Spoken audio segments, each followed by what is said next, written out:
आठवा तो 2 वर्षापूर्वीचा काळ, जेव्हा राज्याच्या मुख्यमंत्रीपदावर एकनाथ शिंदे होते.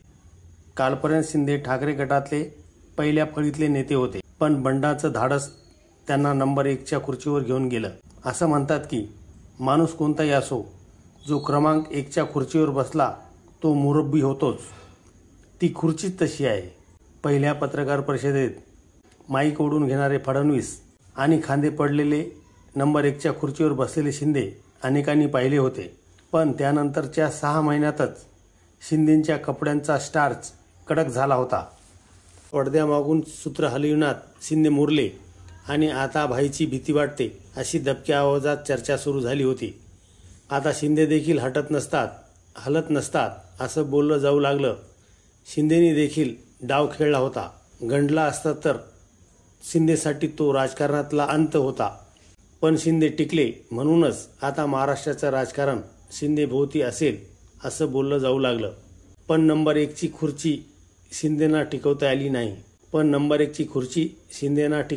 नाही. ही खुर्ची गेली आणि डॅमेज सत्र सुरू झालं. नंबर 2 की नंबर 3, तसंही 2 किंवा 3 किंवा 4 राजकारणात काहीच उपयोग नसतो. पण हे नंबर 1 वरून फेकलं जाणं शिंदेसाठी प्रचंड अडचणीचं ठरू लागलं. त्यात जरांगे पाटलांच्या आंदोलनाचं वारं पुन्हा वाहू लागलं.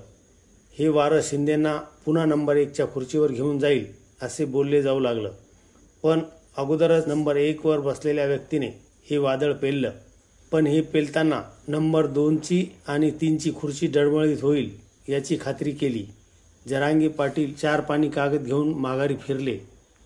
यानंतर नेमकं काय झालं तर शिंदे डॅमेज झाले. जरांगेचं वादळ फडणवीसांना घायाळ करणार होतं, पण ते एकनाथ शिंदेंना घायाळ करून गेलं. कसं ते समजून घेऊ. जरांगे पाटलांचे आंदोलन शिंदेंना घायाळ करणारं ठरलं. याचं पहिलं कारण म्हणजे मागच्या वेळी शिंदेंनी फसवल्याची भावना पक्की झाली. 2024च्या जानेवारीमध्ये जरांगे पाटलांनी मुंबईच्या दिशेने मोर्चा काढला होता. सगळ्या सोयऱ्याची अट मान्य करून सरसकट मराठा समाजाला कुणबी दाखले देण्यासंदर्भात त्यांनी हे आंदोलन उभं केलं होतं. तेव्हा महाराष्ट्राचे मुख्यमंत्री होते एकनाथ शिंदे. काहीच महिन्यात लोकसभेच्या निवडणुका होणार होत्या, त्यामुळे या आंदोलनाचे राजकीय महत्त्व देखील मोठं होतं. त्याचवेळी एकनाथ शिंदेंनी मध्यरात्रीत GR काढत सगळे सोयरेची अट मान्य केली. वाशीच्या मार्केटमध्येच एकनाथ शिंदे आणि जरांगे पाटलांचे एकत्रित फोटो माध्यमांमध्ये झळकले होते. एकनाथ शिंदे त्यावेळी मराठा समाजासाठी हिरो ठरले होते. कॅबिनेट सहयोगी पक्ष यांच्या विरोधात जाऊन एकनाथ शिंदेंनी हा निर्णय घेतल्याचे बोललं जाऊ लागलं. त्यानंतर छत्रपती शिवाजी महाराजांची भरसभेत शपथ घेऊन त्यांनी मराठा समाजाला आरक्षण मिळाल्याशिवाय स्वस्थ बसणार नाही असे सांगितले. SCBCचं आरक्षण देखील त्यांच्याच कार्यकाळात आणलं गेलं. थोडक्यात मराठा पॉलिटिक्समध्ये पवारांनंतर कोण हा प्रश्न शिंदेंनी मिटवला. शिंदे हेच नवे मराठा सुप्रीम लीडर म्हणून समोर आले. पण या आंदोलनात विचारला गेलेला पहिला प्रश्न होता, शिंदेंनी गतवेळी मागण्या पूर्ण केल्या होत्या, तर मग आता का आंदोलन होत आहे? या एका प्रश्नामुळे एकनाथ शिंदेंनी गतवेळी मराठ्यांना फसवलं होतं हे सार्वमत तयार होत गेलं. कारण जर का एकनाथ शिंदेंनी त्यावेळी GR काढला होता, स्वतंत्र आरक्षण देऊ केलं होतं, तर मग पुन्हा आंदोलन का होते? याचं ठाम उत्तर फक्त शिंदेंनी फसवलं हेच मिळू लागलं. दुसरीकडे जरांगे पाटील आणि समर्थकांनी देखील गतवेळी फसवणूक झाल्याची भावना बोलून दाखवण्यास सुरुवात केली. फडणवीस शिंदेंना काम करू देत नाहीत, शिंदेंच्या मनात होतं अशी वक्तव्य करून जरांगे पाटलांनी शिंदेंना प्रोटेक्ट करण्याचा प्रयत्न केला, पण तो प्रभावी ठरला नाही. शिंदेंनी मराठ्यांना फसवलं होतं हा मेसेज सर्वत्र झाला. पर्यायाने गतवेळी शिंदे यांच्या निर्णयापासून OBC दुरावले होतेच, पण यावेळी मराठा दूर होण्याची वेळ देखील शिंदेवर आहे. जरांगे पाटलांचं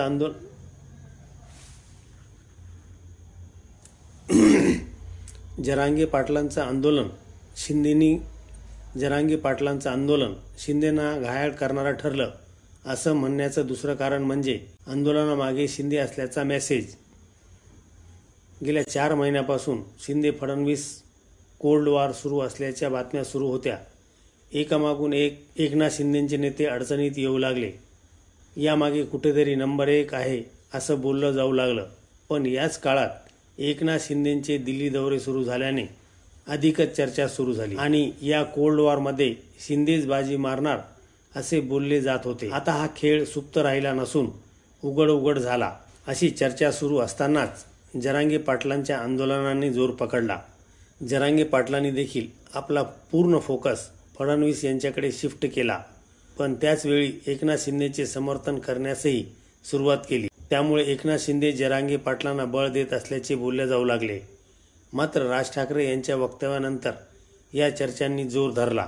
थोडक्यात एकनाथ शिंदेंनी आंदोलनात जरांगे पाटलांना फसवले असे थेटपणे बोलले जाऊ लागले. हे एकनाथ शिंदेसाठी अडचणीचं ठरू लागलं. कितीही नाही म्हटलं तरी या आंदोलनाकडे राजकीय चष्म्यातून पाहिलं जाऊ लागलं. सर्वसामान्य मुंबईकरांना आंदोलनाची अडचण झालीच, तर या सर्व गोष्टी आरक्षणासाठी होत नाहीत, तर एकनाथ शिंदेंच्या राजकीय महत्त्वाकांक्षासाठी होते, अशा चर्चा सुरू झाल्या. पर्यायाने शिंदेंनी आपल्या राजकीय महत्त्वाकांक्षासाठी मुंबईपणाला लावल्याच्या गप्पा लोकलमध्ये झडू लागल्या. शिंदे यांचा पूर्वाश्रमीचा इतिहास देखील अशा चर्चांना बळ देणारा ठरू लागला.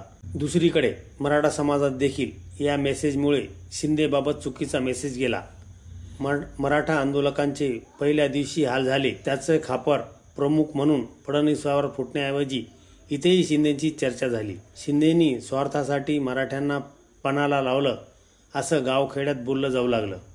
थोडक्यात मराठा, सर्वसामान्य मुंबईकर आणि तटस्थपणे आंदोलन पाहणारे लोक अशा सर्व फॅक्टरवर शिंदे आंदोलनामागे असणं ही चर्चा शिंदेंना डॅमेज करणारी ठरली. जरांगे पाटलांचं आंदोलन शिंदेंना घायाळ करणारं ठरलं असं म्हणण्याचं तिसरं कारण शिंदेंचं दरेगावी जाणे आणि मंत्र्यांचं हतबल असणं. एकनाथ शिंदे अमित शहांचा दौरा आटोपल्यानंतर आपल्या दरे या गावी गेले. आंदोलनाच्या काळात अजित पवार देखील सक्रियपणे दिसून आले नाहीत. इतिहास पाहता धर्मवीर सिनेमाप्रमाणे एकनाथ कुठे आहे अशी विचारणा झालीच. एकनाथ शिंदे आंदोलन थांबवण्यासाठी काहीतरी करतायत असा मेसेज गेला असता, पण दरे गावी गेल्याने शिंदे अलिप्त आहेत असा थेट संदेश मराठा समाजाच्या आंदोलकांमध्ये गेला. दुसरीकडे एकनाथ शिंदेंचे मंत्री, विशेषतः उदय सामंत यांच्यासारखे नेते देखील शांत होते. जरांगे पाटील यांचे उपोषण सुटत असतानाही उदय सामंत कॅमेऱ्याच्या फ्रेममधून बाहेरच होते. शिंदे यांचे नेते व्यासपीठावर शोधावे लागत होते. हे तेच नेते होते ज्यांची यापूर्वी जरांगे पाटलांचे आंदोलन हाताळण्यात महत्त्वाची भूमिका ठरली होती. यावेळी मात्र शिंदे दिसले ना शिंदे गटाचे नेते. त्यातही शिंदे गावी गेल्याने ते अलिप्त आहेत हे दिसून आलं. आता या गोष्टीचा महत्त्वाचा इम्पॅक्ट झाला तो म्हणजे एकनाथ शिंदेंचं सत्तेत काहीच चालत नाही, हे मग सर्व दूर झालं. सुरुवातीच्या टप्प्यात एकनाथ शिंदे बोलणे करतील असं सांगण्यात येत होतं, मात्र त्यानंतर शिंदे गायबच झाल्याने शिंदेंचं आता सत्तेत काहीच चालत नाही हे मत देखील कायम झालं. आंदोलन यशस्वी झाल्यानंतर शिंदेंच्या नेत्यांनी क्रेडिट घेण्याचा प्रयत्न केला, तेव्हाही लोकांनी त्यांना प्रश्न विचारला की आपण कुठे होता. साहजिकच हे 3 मुद्दे शिंदेंचा गेम करण्यासाठी महत्त्वाचे ठरले. या आंदोलनामुळे फडणवीस हिरो ठरले, त्याचबरोबर शिंदे डॅमेज झाले हे देखील आपल्याला मान्य करावे लागेल.